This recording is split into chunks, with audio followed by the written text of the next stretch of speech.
Shrimati Mary George എങ്ങനെ കാണുന്നു ഈ ബജറ്റിനെ? കേരളത്തിന് വാരിക്കോരി കിട്ടിയെന്ന് തോന്നുന്നു, എങ്ങനെ വിലയിരുത്തുന്നു?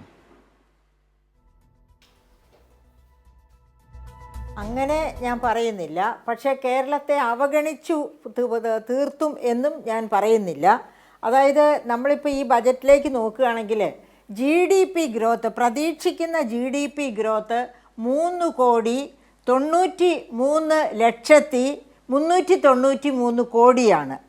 അതായത് കഴിഞ്ഞ വർഷം പ്രതീക്ഷിച്ച 3,54,00,000 ഉയർന്ന GDP ഗ്രോത്ത് പ്രതീക്ഷിക്കുന്നു. അങ്ങനെ പറയുമ്പോൾ തന്നെ സിജു, കഴിഞ്ഞ വർഷം 3,54,00,000 GDP പ്രതീക്ഷിച്ചത് 3,57,00,000 വളർന്നു. അപ്പോൾ നമുക്കറിയാം ഈ താരിഫ് യുദ്ധമൊക്കെ ആഗോളതലത്തിൽ വളരെ രൂക്ഷമായി നടന്നുകൊണ്ടിരിക്കുന്നു. ഇന്ത്യ അതിൽ വളരെ പ്രധാനപ്പെട്ട ഒരു ഭാഗവുമായിരുന്നു. എന്നിട്ടുകൂടി പ്രതീക്ഷിച്ച GDP 3,54,00,000 അതിനേക്കാൾ കൂടുതൽ 3,57,00,000 വരെ എത്തിക്കാൻ ഒത്തു ഇന്ത്യക്ക്. അപ്പോൾ ഇന്ത്യയുടെ പെർഫോമൻസ് അത്ര മോശമല്ല, അതായത് ഈ ആഗോള സാഹചര്യത്തിൽ എന്ന് നമ്മൾ മനസ്സിലാക്കണം. എന്നിട്ട് ആ GDP ഗ്രോത്ത് അത് ഇനിയിപ്പോൾ പ്രതീക്ഷിച്ചിരിക്കുന്ന 3,93,393 കോടി ആ GDP ആണ് ഇപ്പോൾ നമ്മൾ പ്രതീക്ഷിക്കുന്നത്. ഈ വർഷം അത് നേടിയെടുക്കാൻ വേണ്ടി, അതായത് യുവശക്തി നല്ലവണ്ണം പ്രയോഗിച്ച് അതിൻ്റെ സഹായത്തോടു കൂടി ലക്ഷ്യത്തിലെത്തും എന്നാണ് നിർമ്മല സീതാരാമൻ പറഞ്ഞിരിക്കുന്നത്. ടോട്ടൽ എക്സ്പെൻഡിച്ചർ ടീച്ചർ ഞാൻ പറഞ്ഞ ഒരു കാര്യം, ടീച്ചർ പറഞ്ഞൊക്കെ ഞാൻ കേട്ടു, ആഗോള സാഹചര്യമൊക്കെ നമ്മൾ കണ്ടതാണ്.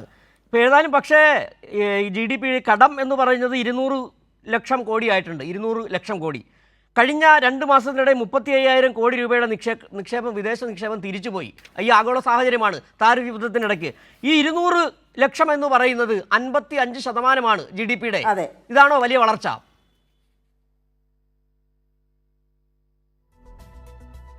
അത് വായ്പ വാങ്ങിച്ചത്, അതായത് സിജു ഒരു financial and fiscal reforms in India എന്ന് പറഞ്ഞ് രാജാ ചെല്ലയ്യ എഴുതിയ ഒരു ബുക്കുണ്ട്. സാമ്പത്തിക ശാസ്ത്രത്തിലെ വളരെ ക്രെഡിറ്റ് വേർതി ആയിട്ടുള്ള ഒരു എക്കണോമിസ്റ്റാണ് രാജാ ചെല്ലയ്യ. അദ്ദേഹം മരിച്ചുപോയി. അദ്ദേഹം എഴുതിയൊരു ബുക്കുണ്ട്, fiscal and financial sector reforms in India എന്ന് പറഞ്ഞ് 1996 എഴുതിയ ബുക്കാണ്. ആ ബുക്ക് എടുത്ത് നോക്കിയാൽ അറിയാം, കേന്ദ്രത്തിൻ്റെ കടം എന്ന് പറയുന്നത് സംസ്ഥാനങ്ങളുടെ കടം കൂടി ഉൾപ്പെടുന്ന കടമാണ്. അപ്പോൾ നമ്മൾ സംസ്ഥാനങ്ങൾ ക്രമം വിട്ട് കടം മേടിക്കുന്നുവെങ്കിൽ അത് കേന്ദ്രത്തിൻ്റെ കടത്തിൽ സ്ഫുരിക്കും. അത് മാത്രവുമല്ല, എന്തുകൊണ്ടാണ് FRBM ആക്ട് കൊണ്ടുവന്നത് 2002? സാമ്പത്തിക ശാസ്ത്രത്തിലെ ഏറ്റവും ടീച്ചർ പറഞ്ഞ ശരി തന്നെയാണ്. അത് ശരി തന്നെ. 200 ലക്ഷം കടം എന്ന് പറഞ്ഞ് സംസ്ഥാനങ്ങൾ കൂടി കടമെടുക്കുന്നതാണ്. കേരളം ഒരു എക്സെപ്ഷണൽ കേസാണല്ലോ. കേരളം കടമെടുക്കുന്നില്ല. കേരളത്തിന്റെ കടം അങ്ങനെ കുറയുകയാണ്. കേരളത്തിന്റെ കടത്തോത് 35% താഴെയാണ്. അപ്പോൾ മറ്റു സംസ്ഥാനങ്ങളല്ലേ കടമെടുക്കുന്നത്? അങ്ങനെയാണെങ്കിൽ അത് ഉത്തരേന്ത്യൻ സംസ്ഥാനങ്ങളല്ലേ? അവിടെ ഈ പറയുന്ന രാജാ ചെല്ലയ്യ പറഞ്ഞ പുസ്തകത്തിൻ്റെ വ്യാഖ്യാനം നിൽക്കുമെന്ന് തോന്നുന്നില്ല ടീച്ചർ.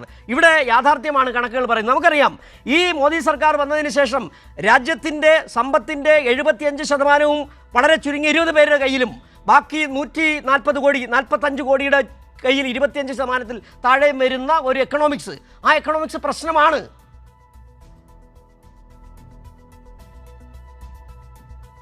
അപ്പോൾ സിജു, ഞാൻ ഒരു കാര്യം കൂടി പറഞ്ഞോട്ടെ. ഇപ്പോൾ സിജു പറഞ്ഞതിനോട് എഗ്രി ചെയ്ത് വരുമോ ഞാൻ പറയുന്നത് എന്ന് ഉറപ്പില്ല. അതായത് ഗ്ലോബൽ ഇനീക്വാളിറ്റി ലാബ് 2025-26 പുറത്തിറക്കിയ ഒരു ഇനീക്വാളിറ്റി റിപ്പോർട്ടുണ്ട്. അതിനകത്ത് ഇന്ത്യയുടെ പൊസിഷൻ സിജു പറഞ്ഞതിനോട് അടുത്ത് വരുന്ന പൊസിഷനാണ്. അതായത് 1% ഇന്ത്യക്കാരുടെ കയ്യിലാണ് 40% ഇന്ത്യയുടെ നാഷണൽ ഇൻകം.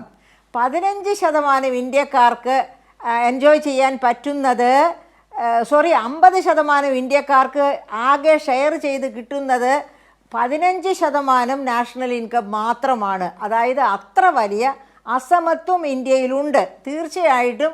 അതുപോലെ തോമസ് പിക്കറ്റിയുടെ പഠനം വന്നിട്ടുണ്ട്.